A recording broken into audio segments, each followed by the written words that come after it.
नमस्कार मंडळी. तर कोकणात आलात आणि सोलकढी प्यालातच नाही की सोलकढी काय प्रकार आहे माहीतच नाही, असं कधी झालेलं नाही आहे. कारण कुठल्या हॉटेलमध्ये गेलात तरी तुम्हाला सोलकढी ही जेवणात, मग ते व्हेज असो किंवा नॉनव्हेज असो, दोन्ही प्रकारात तुम्हाला सोलकढी दिली जाते. तर आज ह्या सोलकढीची रेसिपी मी तुम्हाला इथे दाखवते.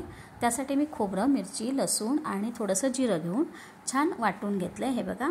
आता ह्याचा रस काढून घ्यायचा आणि हे एकदाच नाही करायचं, 2-3 वेळा छान वाटून घ्यायचं. कारण काय, तर पूर्ण रस नाळाचा निघतो. हे बघा. आणि सोलकढी घट्ट होते. हे बघा. तर अशा प्रकारे मी 2-3 वेळा याचा रस काढून घेतला. आता ही घट्ट पण होते आणि छान लागते चवीला पण. बटाट्याचे काप, तळलेले मासे यासोबत सोलकढी कोकणामध्ये विशेष केली जाते. हे बघा. तर आता याच्यामध्ये आपल्याला आगळ घालायचं आहे.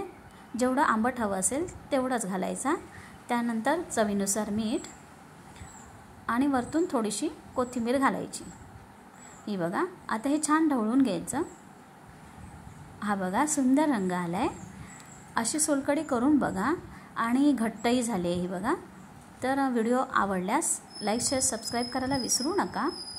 ही आमची कोकणाची स्पेशालिटी आहे, म्हणून ही रेसिपी खास मी तुमच्यासाठी दाखवली आहे. तर रेसिपी कशी वाटली नक्की सांगा. व्हिडिओ शेवटपर्यंत पाहिल्याबद्दल धन्यवाद.